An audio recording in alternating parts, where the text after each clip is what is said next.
Mm. What's going on, everybody? Welcome to another exciting episode of Meet. I'm Troy Rawlings, your host, and I am joined. Right now in these times, I don't usually date the shows, but I am joined. I don't feel like I'm sweating. I am joined by one of the funniest people on the planet, hands down. A comedy friend, comedian, actress, now political analyst. Author, writer, amazing writer. Without further ado, give it up, make some noise wherever you are in the world, in your house, for Alycia Cooper. What's going on, Alycia? Hey Troy, how are you? I'm good. How are you? I'm good. No complaints. Great. I was getting on it because she put the purple Prince lipstick on for me today. I was like, Got to. Got to. Might not know it now, baby, but I I feel like I need to have a mirror. It's gonna be a lot of this today. All right, I'm a Tarantino all over the place, but I'm gonna go way back in time, the beginning. Where are you originally from, Alycia? I'm originally from Temple Hills, Maryland. Oh, homegirl. Yeah. You said homegirl Yeah. from Yeah. Baltimore. Yeah. Oh, all right. Yeah. My cousins are in Baltimore, so yes, and my good friends. I met a lot of people from Baltimore, and we became lifelong friends. And I went to the University of Maryland, College Park, so I still talk to my Baltimore buddies. Yes, College Park. What's your greatest memory from College Park? Oh, I have so many College Park memories. You know, it was a trip because when I got there, I would always say, I can't get drunk. I can't get drunk. How you saying that at 18? So this You saying were you saying you can't, like, I'm gonna get in trouble? I can't, like, nobody's ever been able to get nobody's me ever been able to get me drunk. Like nothing's gotten me drunk before. So we had a friend named Nicole who she had the big single on the end of the rope.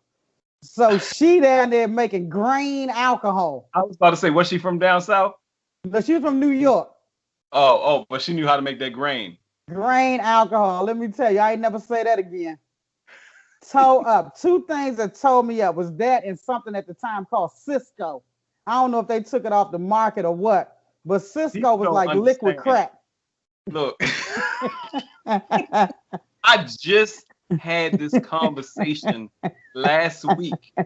Shout out to my man Kevin Peck and Cisco from Drew Hill. People, we were in. We have a chef here in LA. You're here in LA. She's in Long Beach. Well, no, she's around Chef Key, and we're at her house. We talking, and people started talking about Cisco. I said, well, that's where Cisco got his name from. Is it? Remember, that was like, anything that came through Maryland with Mad Dog 2020, Cisco, and all that. Yeah. Everybody tried Brass. When Brass Monkey was a song, we was all on Brass. Cisco is the last thing we have of Cisco. Like, actually, I don't know who spells his name like they used to spell it, but I think they had an Sisco. I forgot what it was, but they took Cisco off the market. They had to, because I woke up the next day. I lost some. Let me tell you, a good friend of mine came into my dorm room the next morning. I'm still on the floor. I never even made it to the bed. And this ain't carpeted or nothing. Like I'm on some tile. And so she knocks on the door and I get up. Like in the hard floor. I don't even remember the night before. So I hear a knock on the door and I get up to open the door and she said, you guys got so drunk last night, you threw up all over the restaurant. I don't even remember being in a restaurant. I said, stop lying. I looked down on the front of my shirt and it was smashed up puke on the front of my shirt. Then she's holding this cup. And she said, and here's your contact lens because it came out of your eye and I put it in this cup of water. And she handed me my contact lens and a cup of water. So at least she kept it hydrated because a contact lens are dry up in a heartbeat. So she saved my eye. She saved my contact lens. I ain't messed with nothing else again after that. Oh my goodness. Like I told you, this is what we need right now. We need laughter. And I knew if I had Alycia on, he'd wake up in the morning. Oh, Lord. I said, oh, y'all didn't lie. So, So, all right. Let's fast forward. So college part. What'd you go to school for? I went to school for, at the time, it was called radio, TV, film. So you learned all different kinds of communication. So we had classes in radio, classes in TV, like how to direct like a multicam or direct like a talk show in the control room. And then we learned screenwriting. That was the film aspects. We took screenwriting courses and film theory courses. So by the time you left, you had a little bit of knowledge about a lot of different parts of the media. Yes. Yes. So you leave college. What did you want to do after you left? What was your focus after you left? When did you click in and say this comedy thing? Or was it right after school, or did that come later on? No, what happened was while I was an undergrad, I started interning at BET in DC. So they had an open house one day, and I went down there with my little resume that ain't had nothing on it but like Roy Rogers. So I don't know how, yeah. So I went down there and I got an internship where I think I worked like maybe 20 hours a week, and I got a credit or two or something. And so that's where I learned. I worked on Rap City with Chris Thomas. Our first guest was Biz Markie, and I was so happy because back then CDs were just becoming the thing. Right. And Biz Markie's publicist showed up with a box full of CDs, and we all got free CDs. You couldn't tell me I hadn't arrived. I had a free Biz Markie CD. Biz Markie CD. So worked on Rap City. Then I worked on something else called In Your Ear with a host called named Brett Walker. That was more alternative.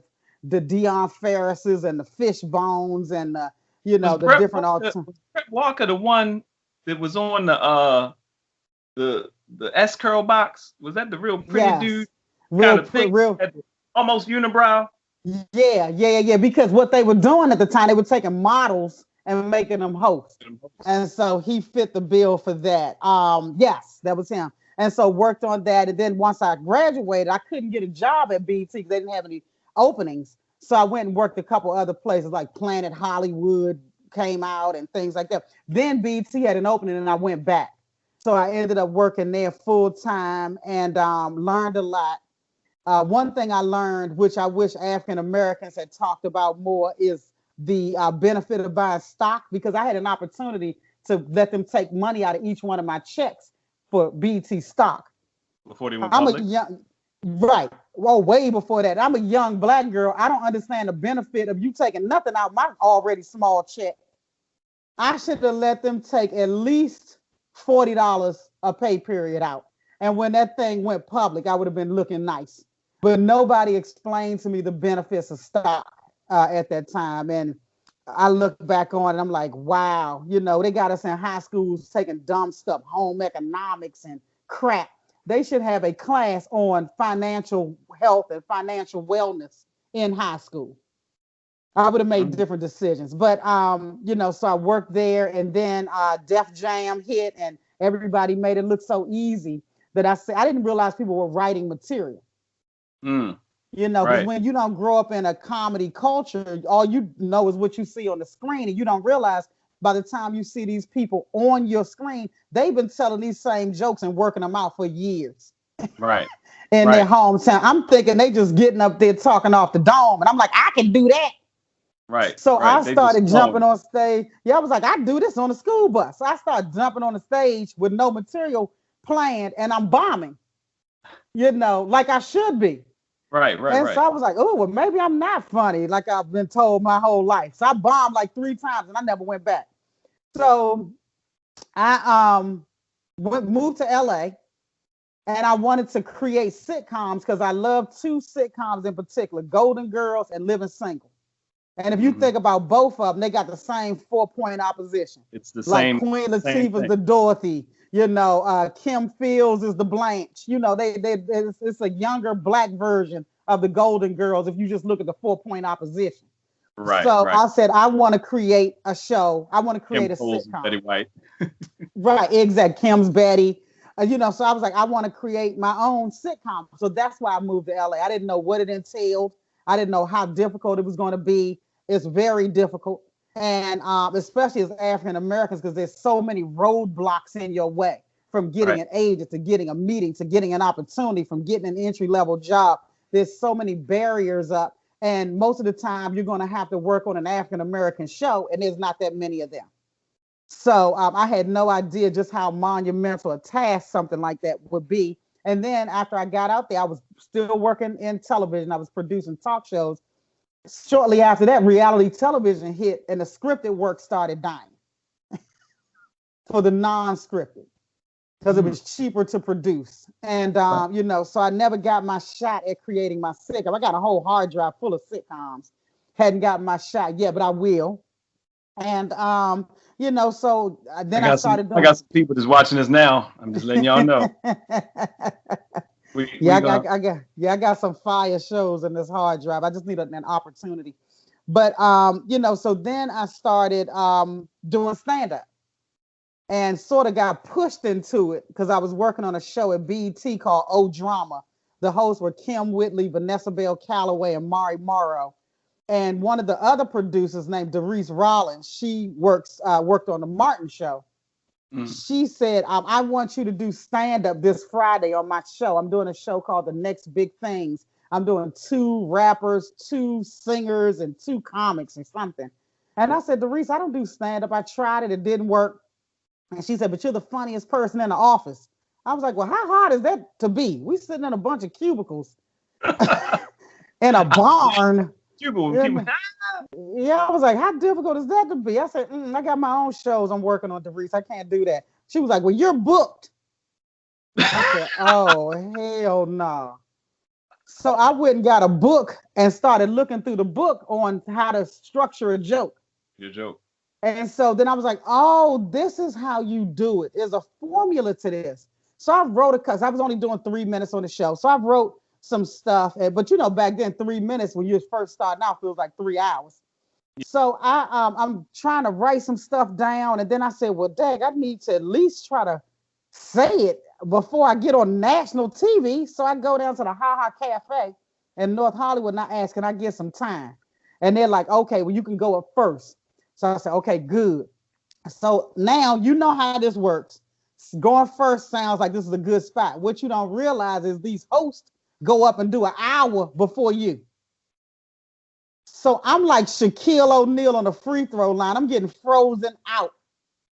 I'm back there like, oh no, Lord, please let me hurry up and get this mic in my hand. Hey, I didn't know that's an LA thing. I didn't experience that back east. I experienced it. Not at the front of the show. You expect the host to do some time. When I got here and I did a Monday night, the Black Monday night. I ain't gonna mention the names. Everybody knew Black Monday night. Yeah. And Spike asked me to come over. He saw me hosting at the Union, and the host did 50 minutes up front. Yeah. We call that host lining. And I don't usually drink. And by the time I got up, I had finished half a drink. I'm a lightweight. Yeah. So, I was like, what is going on with this? The host is like doing 45 minutes up front, 15 minutes between each act. Easily. And it's 9 acts. Yeah. We call that host lining, headlining from the host position. So this person host lined my ass, and I was freaking out. Because remind you, I'm standing backstage by the curtain for like 50 minutes. And, because I'm thinking at any moment, they're going to bring me up. I have sweat rings under my arms. I'm hyperventilating. I'm like, just did an hour. Just backstage, I am soaked from fear.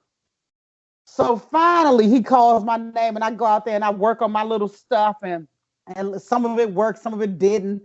And at least I got to hear it come out of my mouth for the first time. Because tomorrow, I'm doing it on national TV. So that particular episode, they had some judges. So the judges were Ellen Cleghorn, the first Black lady with a sitcom with her name on it. called Cleghorn. No, Thea was the first, so she was second. Cleghorn. Then Chocolate from Def Jam was a judge, and Annie McKnight was a judge. I think those were the three judges we had. So what you did was you did your 3 minutes, and then they critiqued you. Now, if they had given me a bad critique, I'd have quit again. But they gave me a good critique. They were like, we see potential in you. This is what you need to do. And you had some really good setups and you're really confident. Whatever they said was at least complimentary. They didn't fry me on national TV. And they didn't know you the night before working on it. Right. They ain't know I had no business being booked on this show. So because they gave me a positive critique, what I would do is I would work my talk shows and my television show shifts, which was usually 12-hour days. And then at night, I would go to the comedy club.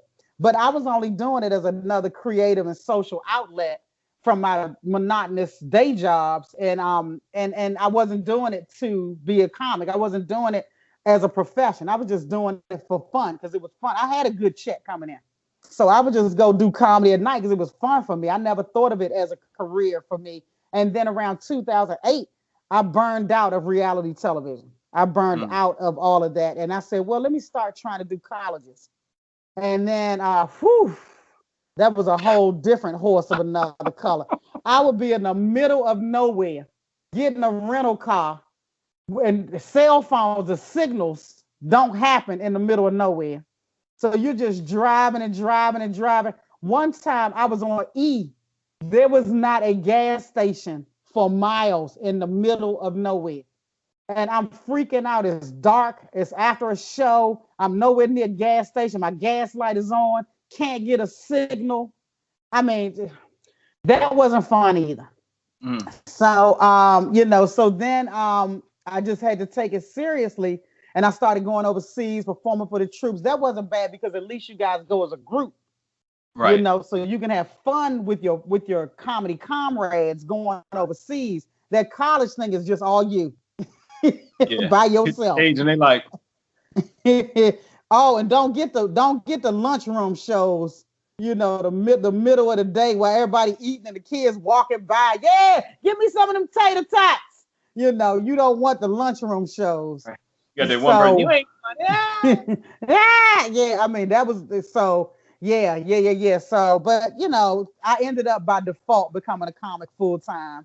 And now I'm at the place where I'm directing and I'm just putting myself in things that I write and direct. Yes.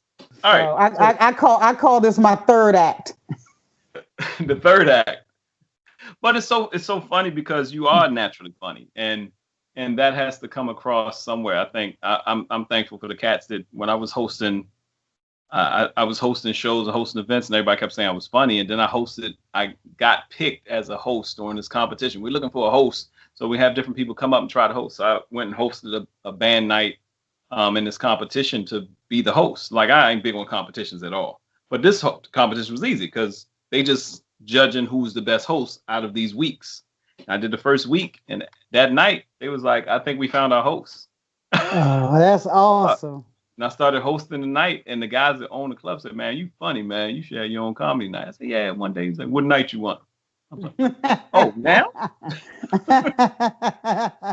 and it opened that, and it was the comedians that came and said, yo, you really funny. How long you been doing comedy? Larry Lancaster in particular from Baltimore, I never met. We were having a conversation. He said, how long you been doing comedy? I said, man, I've been hosting events and doing jokes for high school. He said, how long you been, a comedian? I was like, I don't know all my life. He said, how long you been writing? And that was the first time I heard somebody say writing and put it together that, oh, these folks are writing stuff. I'm up here trying to wing it. And I'm writing some things, but and then I realized everybody has their own style. Like I can write a theme, but I have to work it out. I have to work it out on stage. I have to work it out in front of people because I have to get I go off their, when improv background, you go off their reaction, and you have that thing. I mean, your comedy on stage is great, but you just have the timing and the poise and everything. So it's funny because you never know people's story and how they got there and doing that. So, right. Did you write The Fat Stripper? I did. So that's out now. That's out now. Fat Stripper? Yeah, well, it's about to come out on Flealee TV, FLEALEE TV. So it'll be out next, right before Christmas. It's going to come out on Flealee TV. We're doing a double header. We're going to do Fat Stripper and Just Us. So we're going to do 2 of my 3 short films on Flealee TV. So you'll be able to get it there for a low price. A low price. I love it. That's awesome. So where'd you come up with the idea for Fat Stripper? The first 2 that I did were sort of heavy dramas. And everybody kept telling me, you want to direct, you're probably going to get your start in TV episodics. So decide what kind of TV episodics you want to do. What do you want to do? Dramas? Do you want to do comedy? Because they're going to want to see that in a reel.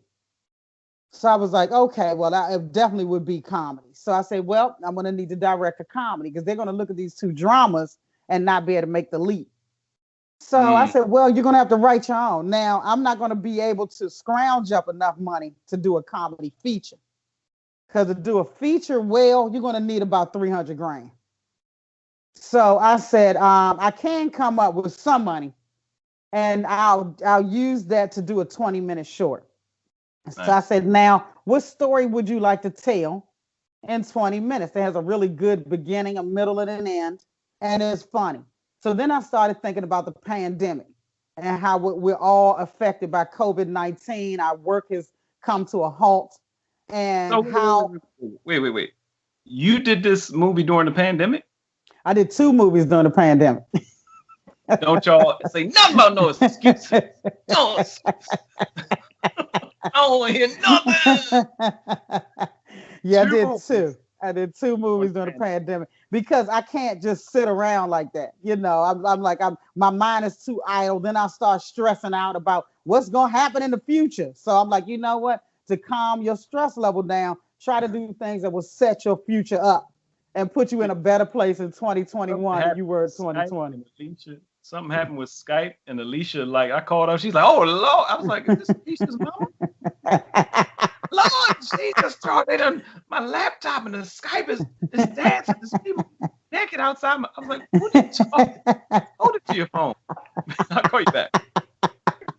This is true. And that was the best thing you did, because this is much better using my own Verizon signal versus Wi-Fi. You're right. I should have thought about this sooner.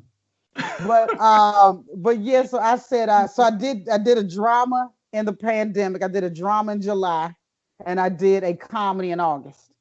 And I used the same group of people, the same crew. You know, we got COVID-19 tested because they would get, you know, we could find certain places that would test you for free.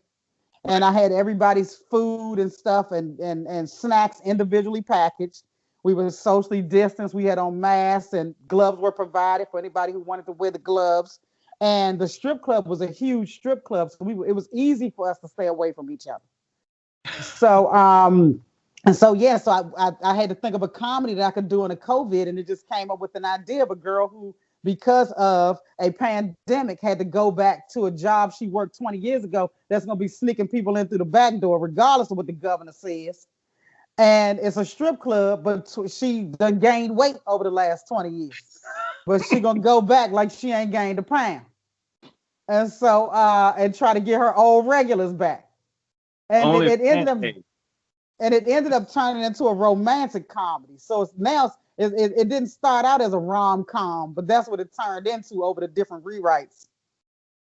Don't give them everything. Don't give everything away. We got to see it. I love it.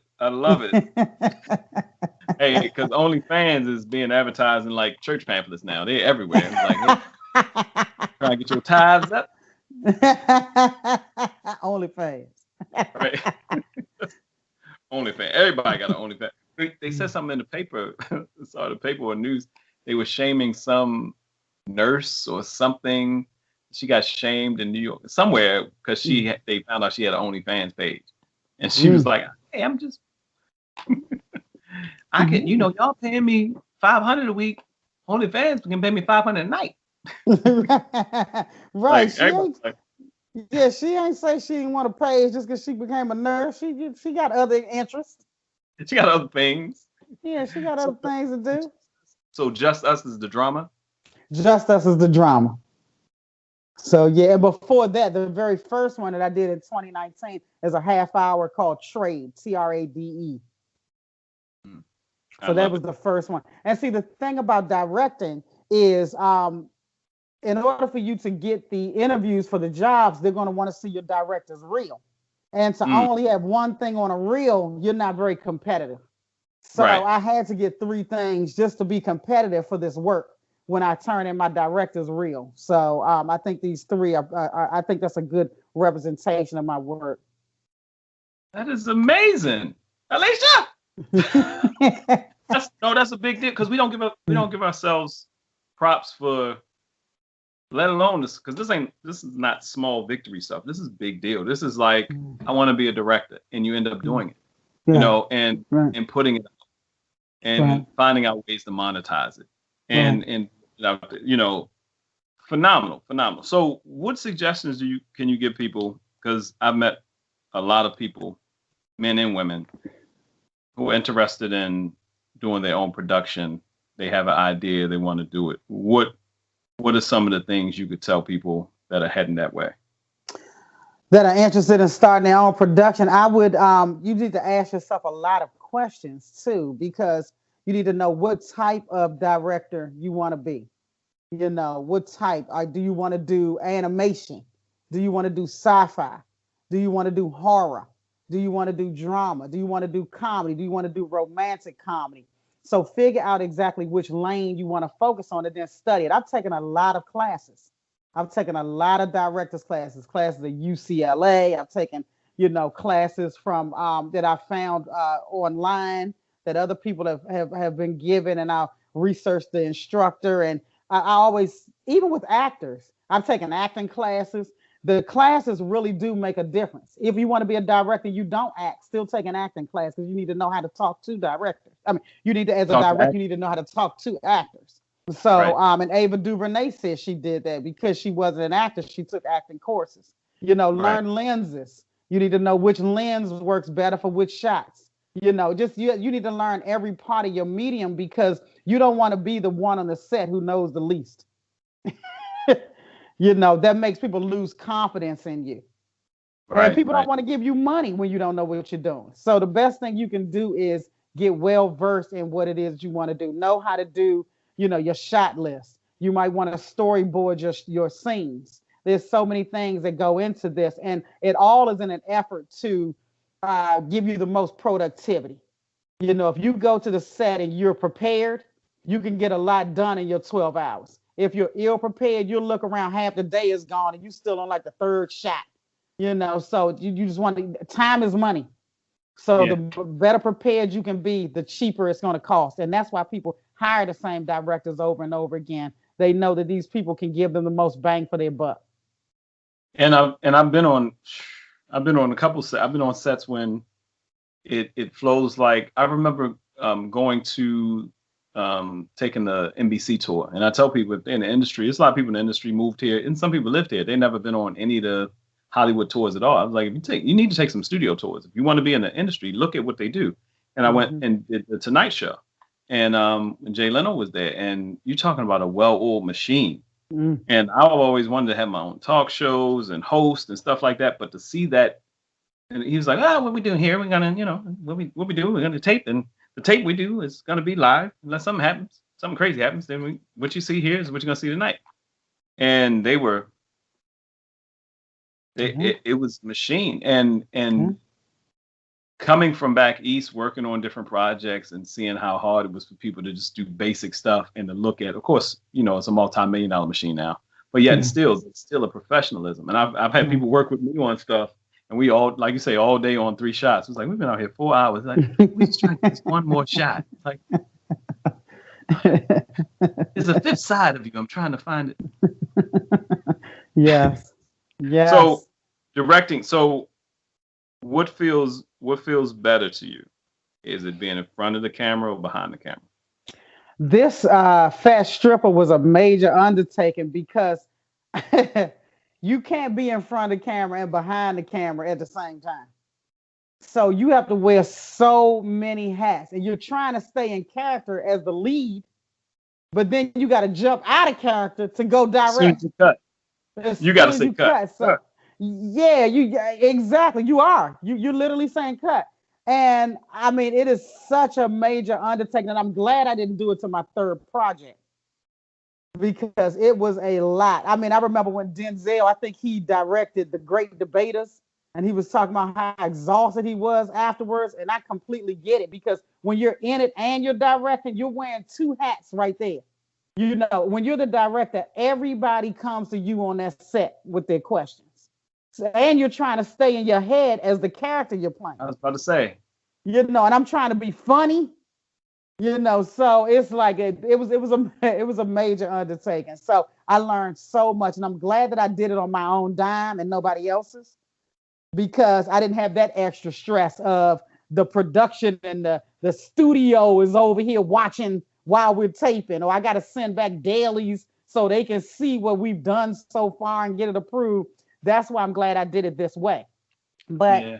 you know, but let me say this: the difference in doing it in indie, you know, with a shoestring budget, it's a totally different thing when you got New Line Cinema or Paramount or somebody behind you, and they've given you a whole lot of money and a whole lot of resources to do the same thing. What I did Fast Stripper in 2.5 days.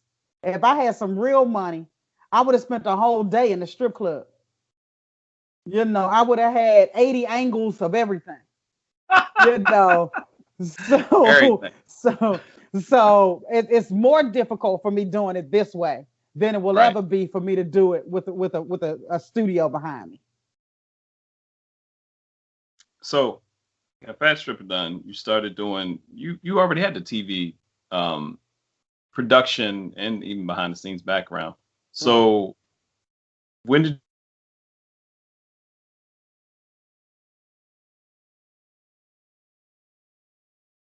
people start pulling on you for commentary? When did you notice people were pulling on you to do some commentary? Like I had you on the radio show. This was back in 2008, and we had a ball. But you had the voice, you had the personality.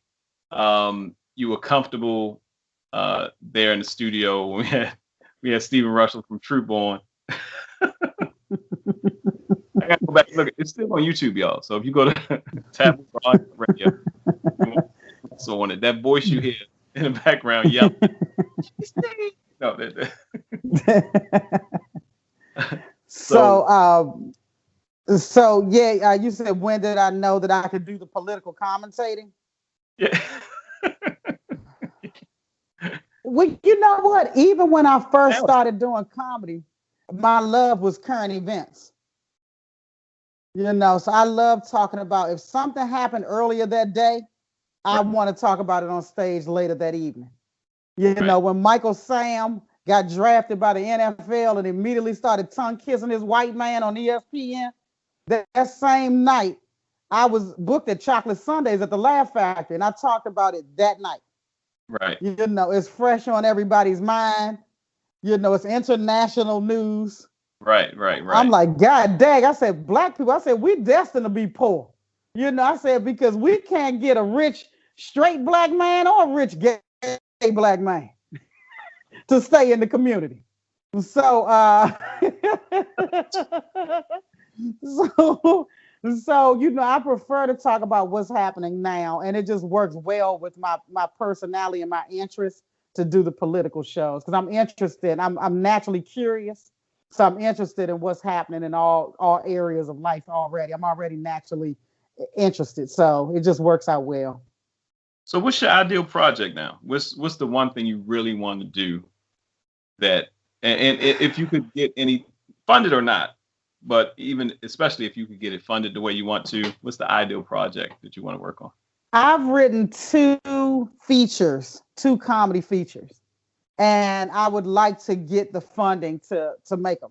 You know, that would be, I think that would be the first thing. Then after that, I would like to turn my Fat Stripper short into a series, because I already call it, the log line is Schitt's Creek meets P Valley. You know, so I would love to turn my Fat Stripper short. And then I have a podcast that I'm doing that I want to turn into a streaming series. So yes, it's called Nightmare Road Stories, and it's where comics tell their nightmare on the road, and then I want to reenact it. That is, are you doing a podcast now, or have you Yeah, well, started yet? just started taping it. So right now, my first guest was Roy Wood Jr. Oh wow. So and then we have Kim Whitley coming up. We have George Wallace and Lou Nail. So that's the Oh, first four. And the and pilot people. episode is me talking about my Nightmare Road story. And whoo, it's a doozy. Me and Antoine Scott out of Richmond, Virginia. Y'all were out there on the road. Y'all were together. Oh, oh, yeah, yeah. When you hear this story, you first of all, you're not gonna believe it. That's how crazy this Nightmare Road story is. But me and him been friends ever since. But we marketed like we slept together the first night we met. Don't give it away. Don't give it away. So that's the most I can tell you about that episode. It is funny. So that's the pilot episodes that sets the tone for all the other episodes. So Yeah. people can get what the show is about. It's about taking you on a journey of one Nightmare Road story. So how do Whew. you keep yourself motivated to do the next creative thing? Because some people quit. Some people have stalled. Some people have quit. What is it that keeps you going? You know what? Do you remember the comic named Joe Recker out of Baltimore? He passed away. Good friend of mine. Yeah, Joe, me and Joe, if we didn't talk every day, we talked every other day. And one thing Joe would say was, I done backed myself into a corner with this comedy thing. I can't do nothing else. So, so there's certain days when I feel like that. I'm like, you done backed yourself into a corner. You can't do nothing else. So you better open up that laptop and get them fingers flying. You better think so. You better create something, or you're gonna end up you're gonna have to go to. I don't want to say a store name. It's like I'm putting that store down. Yeah, you end up back at Roy Rogers. You gotta say something that don't exist no more, so somebody know, hey. Yeah, you say a real stuff. Like, what's wrong with my job? So I ain't trying to offend nobody. We in that sensitive era. Everything you say done offended somebody. So, what's wrong with Albert? So I'm gonna tread lightly, but yeah. So I have no choice but to keep creating. I back myself into a corner. That's the officer and the gentleman. I ain't got nowhere else to go. Yeah, I got nothing else. I ain't got no words no more. It's like, I want your DOR. That daggone Louis Gossett Jr. deserved that Oscar that he won. You worked hard for that. Yeah, I want your DOR. Mayonnaise. Y'all got to look at some during the holidays. I know y'all into y'all Christmas movies, but take a trip and just watch some good, like do back and back, do like a soldier story, officer and a gentleman, and yes. I don't know if you ever like army films that good. Well, no, Major Payne. Major Payne in it, bring it home. Major Payne was the hardest out of all of them because he was hurt. Like, let me snap your neck, boy. He was just showing you. Man, I'm telling you. So, your comedy features Fat Stripper, political analyst. I caught you on it's Fox Soul. How'd you like being on Fox Soul? I liked it. I've done it a few times. I've done Tammy's show a couple times. I did Mike and Donnie. So yeah, I like it. I like it a lot. I'll be on there again this Friday. What's that date? Today is what, Tuesday? Tuesday, Friday's the 18th. 18th. So I'll actually be on Tammy's show again the 18th. And so Nightmare Road Story. But if you because I see you probably getting your own show pretty soon. But what would your show or your ideal show be? Would you just want to have a comedy? Would you want to have a comedy special? I'll let you in. Would you want to have a comedy special? Or would you want to have your own show? And what kind of show would that be? I used to want a show. I don't think I'm there right now. don't think that's where I am right now. I don't really want a show. I would like a comedy special. Oh, you would like?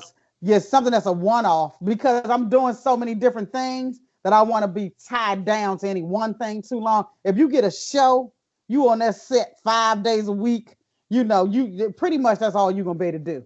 So Right. I don't want to be bogged down in that way. But a special is something you can do in that one day. Shoot your special for an hour and then go home. So that's more in line with where I am now.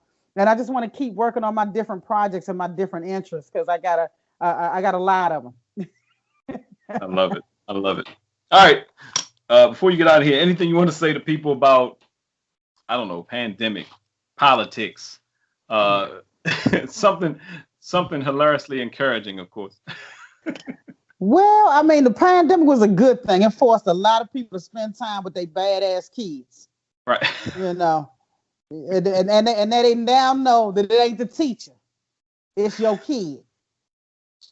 They look at these kids like, oh, I never knew you had two eyes. They look at these kids, they never pay these kids no attention. So it's wonderful that the Lord forced you to stay in the house and pay attention to your badass kid. Yes. I love it. I love it. And then you learned out just how much you don't remember from in school, because you're trying to help them with their work, and you overwhelmed.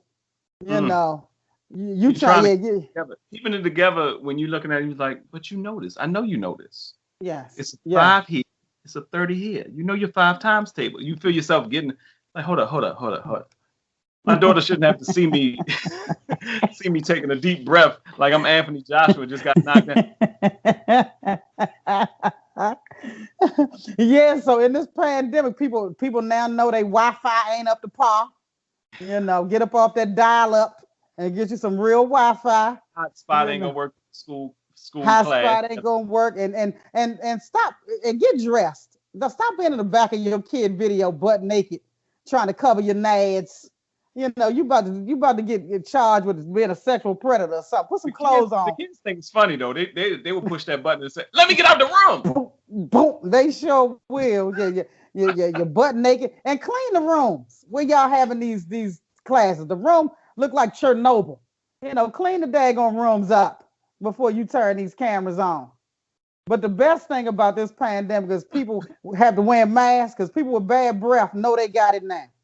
Oh, this smacking them right back in their nose. I'm like, man, what we've been dealing with all this time, Gerald. I did a whole video one day. I just called myself going out the store. I was like, yeah, all right. I was like,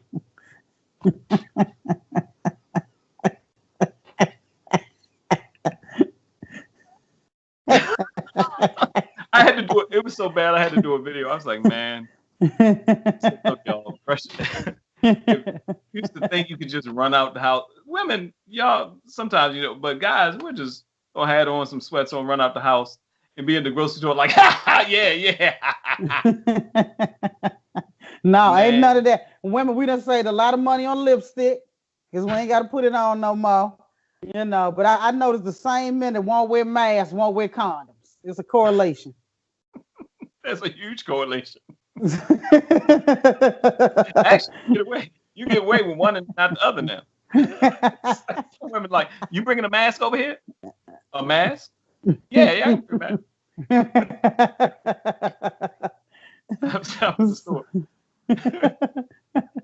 So yeah, it's just this pandemic, man. This pandemic, man. Let me tell you, I done gained the COVID-19. I can't wait to get out, because California, we back on a curfew. We can't be out 10 p.m. to 6 a.m. They got us on lockdown because some dummies wouldn't wear a mask and do what they needed to do. But a lot of them was following Donald Trump's lead. And why would you ever follow his lead? Why would you ever follow his lead? I can't wait for January 20th. And Kamala Harris won that election for Joe Biden, because she checked every box. This lady was Black, Asian, Indian, Jamaican. She a Christian. HBCU. Her husband HBCU. She a Christian. Her husband Jewish. She do capoeira and jiu-jitsu. Ain't nothing she don't do. She telling people, yeah, but lesbians, I dabbled in college. Like she done hit every box. I And spoke that's and why I he won. inhaled. Mm-hmm. Yeah, she said Tiger Woods might be Cobbling Asian. I'm Kablindian. for the Kablindians of the world. So Kamala won that daggone thing. That woman checked every box. You had to be, the only way you could not vote for them is you had to be a hater to not vote for them. It's like, I don't believe in their policy. What policy you believe in? I forgot. What's his name? You know? Oh my goodness. This is, if you can't laugh right now, I needed this because I always, like I said, you're one of the funniest people on the planet. There's certain people that are just funny to me. Like, there's never been a time I heard you say something. It was like, ah. But I like to laugh. You know how some comics are. We be like, we be like, we golf. We like the golf peanut gallery at the exactly.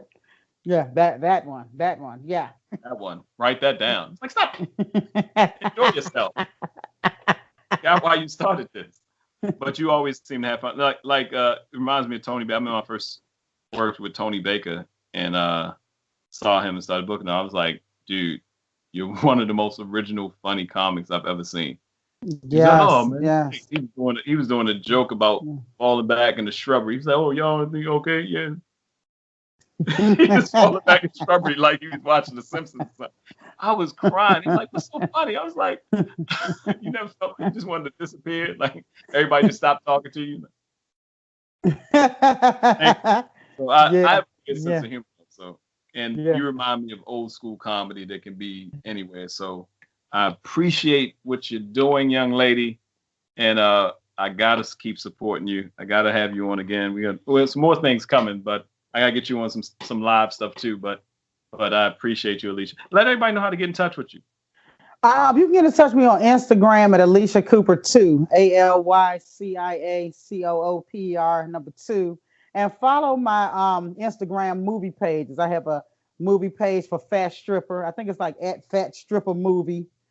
Trade at Trade the Movie, I think it is, and at Just Us the Movie.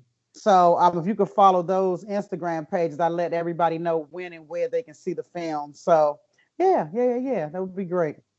Y'all see me writing, y'all should be writing. Y'all ain't know. That means rewind and right. Yeah, but and like I said, right before Christmas, we'll have the movies up on Fleet TV. So who are they? How did you connect with them? Fleet, there's a black-owned company out of Las Vegas. And the guy's name is Dion Lee, but he goes by Fleet TV, and he has his own network.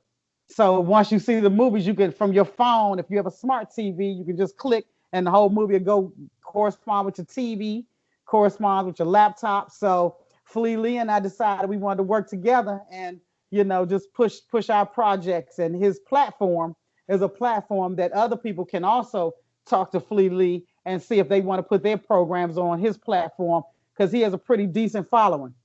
Yeah. And so we decided to work together and try to help each other build. And those Vegas cats usually work. Is he from Vegas? Yeah, and he works hard. Different type of animal. They were like, it's all kinds of money here. So we gonna let me tell you about it. Let me tell you. Yeah. You're like, okay. So I've been living around money all my life. I know how to get it. Exactly. Vegas cats, they on. Yeah. You gonna be the show tonight? Okay. Lily TV. Alycia Cooper, thank you for taking a minute with me. Thank you, Troy. It's always wonderful when I get to talk to you. Yeah, I love it. So make sure all the information will be below and also on the YouTube link, and make sure you follow Alycia. Support. And the most motivational thing she said today, she did 2 movies during the pandemic. So y'all been talking about writing books for years. Y'all been talking about all this stuff. The sister's making it happen, and she's not letting anything stop her. I appreciate you, sis. Thank you. I appreciate you too, Troy. Enjoy the rest of your week. All right, talk to you soon.